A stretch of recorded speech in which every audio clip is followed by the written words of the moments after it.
We're going to make some carrot porridge, so stay tuned, go along with me.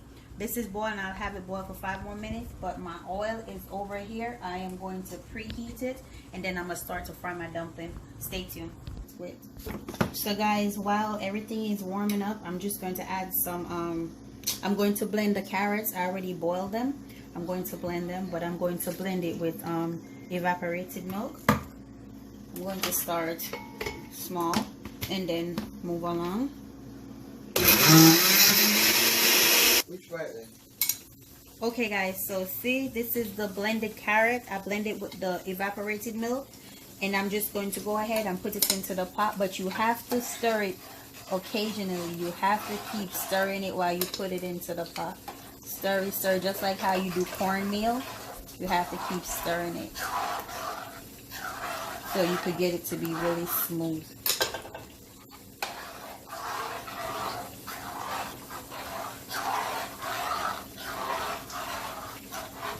And this is 3 large carrots, guys. 3 very large carrots, not medium, large carrots. See? If this doesn't stick by itself,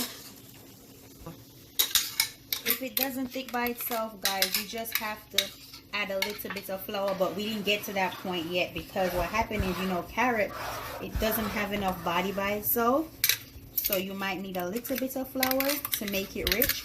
But for now, we're going to have this boil first, and then we'll determine on how we want it, if we want it to be really thicker or what, because when we go ahead to sweeten it, it's gonna get thin with the milk.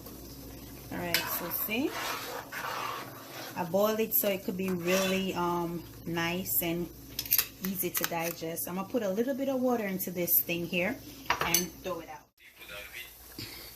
Okay guys, so see, it's boiling, but before I add my flour, I'll just put some sugar in it, because I use the evaporated milk. I don't have to use condensed milk, but I put some sugar in it, and I'll, you know, taste it and see if it's sweet enough before I go ahead and add my flour to kind of thicken it up a little bit more.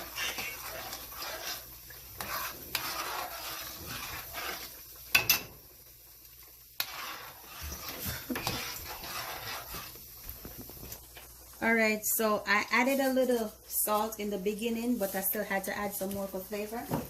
And I'm going to use some nutmeg. I did put some vanilla into the water already, but I'm going to grate some nutmeg into it as well.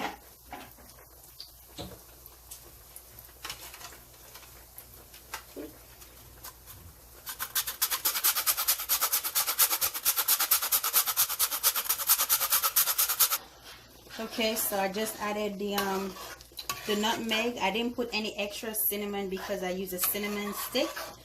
So at this point, I'm gonna taste it to see what it tastes like. Okay, good flavor. So now it's time to add the flour for thickening. So this is my flour mixture, and I'm going to add it for thickening, so we can have it all nicely together. You have to stir it up when you're putting the flour in it, because if you don't, then you're gonna have lumps, and you don't want to have lumps. So we'll do this. I didn't finish the whole half cup. I'm just gonna leave that to see if I need more. See how rich it gets? Ain't that looking nice? Nice and bubbly. Because when we go ahead to sweeten it, it's gonna get thin with the milk. Alright, so see, I boiled it so it could be really nice and easy to digest. I'm gonna put a little bit of water into this thing here. Okay guys, so at this point, the flour and everything is in it. It already has the flavor, but to make the flour cook, I put it on real low heat for 5 minutes. So I'm going to have that cook for 5 minutes, and then that's going to be done. Okay, here goes my porridge.